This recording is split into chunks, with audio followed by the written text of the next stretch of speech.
Hi everyone. So artificial intelligence is something that, as we've been warned by Yuval Noah Harari and other thinkers, could pretty much risk destroying humanity as we know humanity.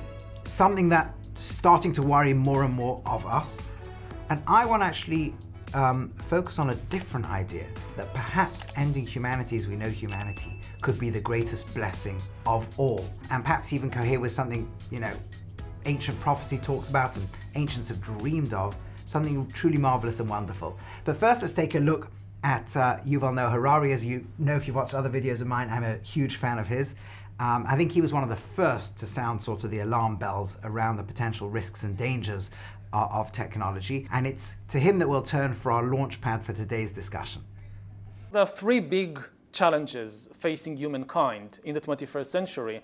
They are nuclear war, climate change, and technological disruption, especially the rise of artificial intelligence and bioengineering. This will change the world more than anything else. When you combine our increasing understanding of biology, and especially brain science, with the enormous computing power that machine learning and AI is giving us, what you get from that combination is the ability to hack humans, which means to predict their choices, to understand their feelings, to manipulate them, and also to replace them. If you can hack something, you can also replace it.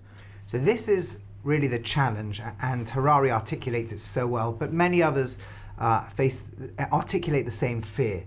And that is a legitimate fear that as we watch this artificial intelligence be able to increasingly replicate human behavior as well as completely out-process us, at what point do we start to become redundant? At what point do risks start to emerge? If our processing power and our computational power and our ability to give to the world depends on our brain processes, right? So you go to a lawyer who's amassed knowledge of law and has a really good understanding of applying it, of constructing a great contract, something that works for you. And a machine can do it better and better. It can mass far more law, grasp far more detail, pull out of it far better contracts, far better arguments, or whatever it is, at a fraction of the price, or maybe for virtually nothing. Then what role does the human play in legal services? If it can diagnose your body from inside and outside and know your medical history and start to read everything going on inside you, what role would a medical doctor play? If it can compose music and work out which musical notes and tunes and instruments best stimulate the human brain, and it can just completely outstrip and outclass a human composer, then what use are composers? What use are psychotherapists if it can play with your brain and cure it from problems? What use is any human industry, any human productivity, if we can produce in the world because of the processing power of our brains, and those are going to be completely outshone in the coming decades. This is one line of fear. And of course the other is, once machines are so much better than us and so much smarter than we are, will they ever reach the point where they start to think, hey, what do we need these humans for? Or maybe let's lock humans in these bubbles put them into artificial worlds where they can play games the rest of their life until their body dies. It will intravenously feed them and leave them in these bubbles, so like some kind of science fiction horror film or something. And what if humans try to rebel? They won't even have the power to begin to fight these things. That's the kind of, maybe even more extreme, but even early, the anxiety around the redundancy we face is quite powerful. And people say things like, oh, you don't need to worry. People thought humans had become redundant when machines were created in the Industrial Revolution. But look, we thrive even more. And that's true, so long as there's still jobs we do better than machines. But as machines start to process in a way that is more and more similar to the way humans process and think, and do it better, there become less and less and less areas in which we can actually contribute. And does it eventually create the possibility that one day there will be zero areas in which we are best? So these are the sorts of issues which one worries about. I have to say, although these are worries, I certainly think from a Jewish perspective, we're very optimistic about where the future's going. Judaism talks a lot about the future. The Torah begins from the Garden of Eden, which is really the future.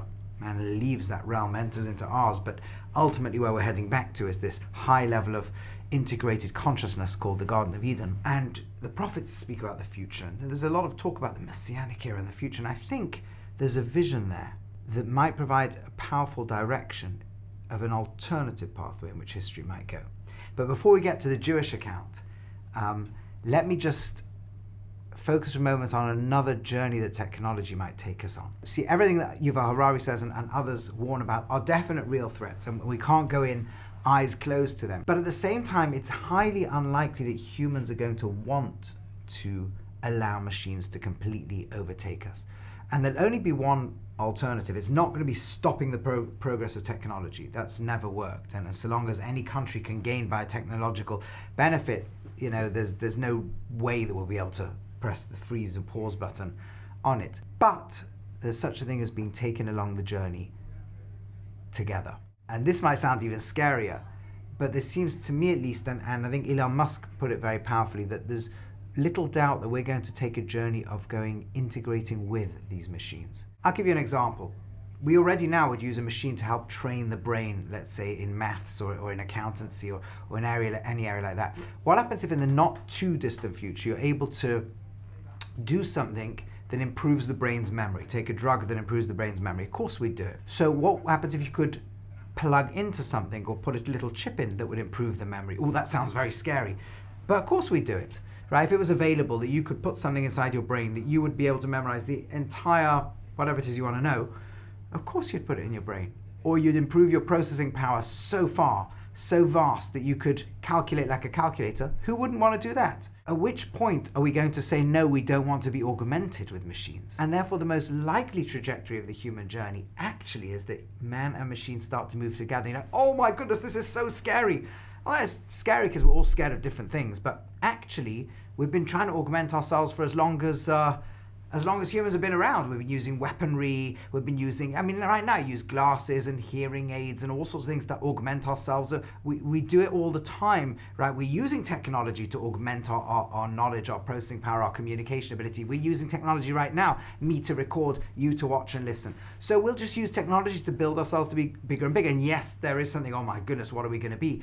And could humans start to then connect brains together and minds together, share thoughts, share consciousness? Actually, it's incredibly exciting because we are so limited, right? Right now, the greatest human thinker, we try and think about God. It's so abstract, it's so difficult. How many videos I made about arguments for God and against? But you can't have a relationship with something that vast. You can't know where every electron is in the universe. You can't solve all the laws of physics. What happens when our brains and our minds become so powerful and start to perhaps become integrated and start to perhaps create new consciousnesses and new minds that we can't even fathom their power? Throughout biology and throughout physics, the more things come together harmoniously, they produce new properties that you couldn't have dreamed of at the level below, whether it's atoms forming molecules or molecules forming cells and creating life, or cells forming a human body and a brain and a mind capable of understanding the whole universe. So what happens if humans can come together and produce super conscious minds and understand all the laws of physics and understand God and have a deep, single, powerful connection to the infinite source of all reality? These are things that could be so mind-bogglingly incredible.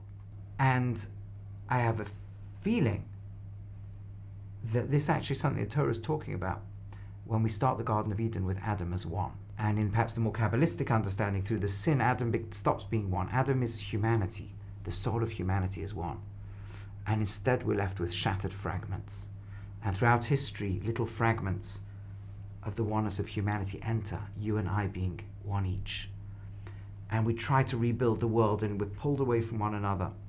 In another video, I think I talk in greater depth about this particular story and its traditional interpretation. But the journey of humanity, therefore, is to rebuild the oneness, to come back together again and put something back into the world. Put something into the world that is a mind we cannot fathom, an understanding we can only dream of. The words the prophets use of Mala Haaretz De'as Hashem, when the whole world is full of divine knowledge, where we can literally be as one. And I guess the gap between what we can imagine now and then is maybe bigger than the gap between what an insect can be aware of and what we can be aware of. And if technology is a set of tools that might allow a thing like that to happen, of course it can allow terribly dangerous destruction to happen before. But if we can realize the power of, if we can learn to live together and share minds and oneness and being and love of one another, if we can do that, And if we can come together with a vision of bringing the whole of creation and creator together, if we can do that, then this would be the greatest thing that we could barely even dream of.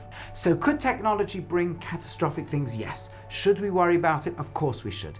But I think the one thing that is absolutely clear is that humanity as we know it today will not be able to survive all of this, or at least it's a very likely possibility that somewhere in the coming decades, centuries at least, we won't be able to continue as humanity as it is. But that may not be a terrible thing, because the brokenness, the torn apartness of human against human, the level of small-minded thinking and being trapped in these limited minds, we could be liberated from all of that.